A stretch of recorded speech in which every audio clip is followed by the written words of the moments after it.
تو حضرت رابعہ بصری کہ ہاں مہمانوں کا آنا جانا رہتا تھا. ایک دن خادمہ نے بتایا کہ 5-6 مہمان آ گئے اور صرف دسترخوان پر ایک ہی روٹی ہے.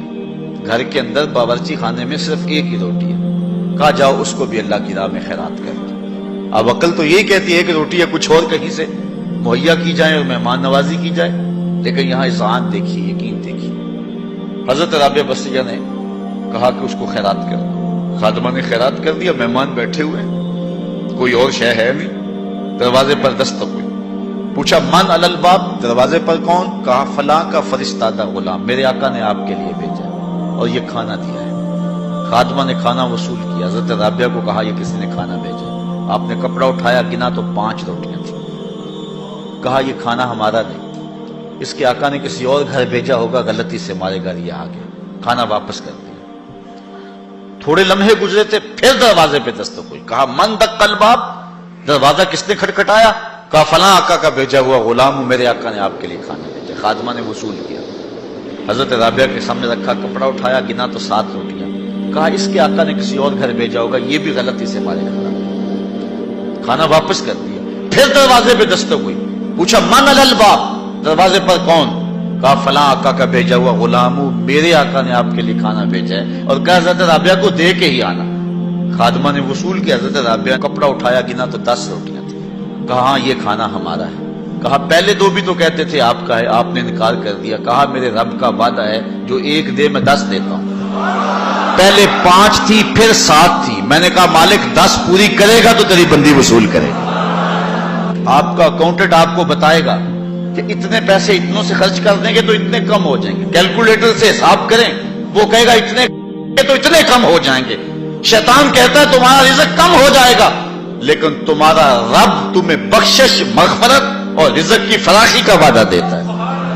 وہ کہتا ہے تم 1 دانہ زمین کے اندر بوتے ہو تو پھر دیکھو کتنی بالیاں نکلتی. بویا 1 نکلے 700. کہا جو رب 1 کو 700 بنا دیتا ہے، تمہارے دیے کو کئی گنا نہیں بنا سکتا. اس لیے اس کی راہ میں خیرات کرو، پھر دیکھنا تمہارا مال کیسے بڑھتا چلا جاتا. اللہ اکبر. تو کہا وہ شخص جس نے صدقہ دیا اور اتنا مخفی دیا کہ جو دائیں نے خرچ کیا بائیں کو اس کی خبر نہ. اور 7واں شخص، خوش نصیب شخص.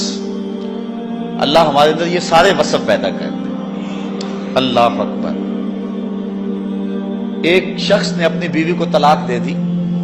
یہ دیکھیے یقین علماء کا، ہمارے بزرگوں کا. اپنی بیوی کو طلاق دے دی، اور طلاق کن لفظوں سے دی کہ اگر میں جنتی نہیں ہوں تو تجھے طلاق ہے، اگر میں جنتی نہیں ہوں تو تجھے طلاق ہے. تو اب علماء سے پوچھا کہ طلاق ہوئی ہے یا نہیں ہوئی. علماء کہنے لگے ہم نہیں بتا سکتے، چونکہ طلاق کو معلق کیا گیا تو اب ہمیں تو نہیں پتا کہ تو جنتی ہے یا نہیں ہے. اب ہم اس کے بارے میں کوئی رائے نہیں دے سکتے. قاضی ابو یوسف علیہ رحمہ، امام اعظم امام ابو حنیفہ کے شاگرد، ان کے پاس مسئلہ گیا. آپ نے شخص کو بلایا، کہا کبھی ایسا ہوا ہے کہ کسی عورت نے تجھے دعوت گناہ دی ہو اور تو نے کہا ہو میں اللہ سے ڈرتا ہوں؟ اس نے کہا ہاں 1 مرتبہ زندگی نہیں ہوا. کہا تیری بیوی کو پھر کوئی طلاق نہیں، اس لیے کہ حضور نے فرمایا ہے کہ وہ شخص جس کو کسی عورت نے دعوت گناہ دی اور اس نے کہا میں اللہ سے ڈرتا ہوں، فرمایا کل قیامت کے دن جب کوئی سایہ نہیں ہوگا یہ بندہ عرش کا سایہ پائے گا. تو کہا پھر پکی بات ہے کہ تو جنتی ہے، تو جہنم میں جا ہی نہیں سکتا کیونکہ یہ رسول اللہ کا وعدہ ہے. اللہ اکبر. تو اتنا یقین تھا ان باتوں پہ ہمارے بزرگوں کو، اس لیے کہا یہ حضور کی حدیث ہے، اگر یہ بات ہے تو کوئی طلاق نہیں ہوئی. قاضی ابو یوسف نے فتویٰ دیا. تو یہ دعا کریں کہ اللہ تعالیٰ یہ 7 اشخاص کے جو اوصاف ہیں جن کے بارے میں وعدہ جنت ہے، اللہ تعالیٰ ہم سب کو نصیب فرمائے. نظر کی حفاظت کی توفیق دے، خیالوں کو پاکیزگی دے دے. میں ایک شخص کو جانتا ہوں جس کو دعوت گناہ دی گئی، لیکن اس نے اپنی آبرو کی حفاظت کی. رات کو سویا تو حضرت میاں میر علیہ رحمہ خواب میں ملے. اللہ اکبر. اور آپ نے فرمایا تجھے مبارک ہو، تو نے سنت یوسفی ادا کی ہے. کیسا حسن تھا، کیسا جمال تھا جناب یوسف کا. لیکن آپ دیکھیے قرآن پڑھیے، سورہ یوسف اٹھائی، ایسے تو مرتبے نہیں ملے ہیں. کیسے کمال ہیں ان لوگوں کے، اپنی آرزوؤں پر کیسے پہرے بٹھائے ہیں، اور کس طرح اپنی خواہشات کے آگے بند باندھے ان لوگوں نے. جب 7 دروازے مکفل کر دیے اور حضرت یوسف علیہ السلام کو زلیخا کہتی ہے طلق، اب تو آ جاؤ نا، اب تو کوئی نہیں دیکھ رہا، اور موٹا کپڑا ڈال دیا اس بت کے اوپر جو وہاں اس نے اپنے کمرے میں رکھا ہوا تھا۔ حضرت یوسف علیہ السلام بولے قال معاذ اللہ، تو موٹا کپڑا ڈال کے اپنے خدا سے چھپ گئی ہے، میرا خدا تو ساتویں کوٹڑی میں بھی دیکھ رہا۔ اور پھر اتنی روشنی برسی، اتنے اجالے برسے، گناہ کیا، گناہ کا تصور بھی محال ہو۔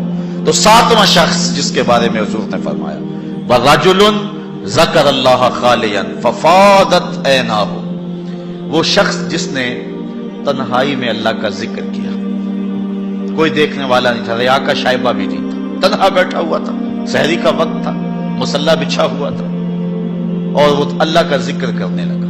پھر ذکر کا سرور من میں اترنے لگا۔ پھر کیا ہوا؟ ففادت عیناہ، خوف خدا کی وجہ سے اس کی آنکھ میں آنسو آ گئے، اللہ کی یاد میں، اللہ کے ذکر میں رونے لگا۔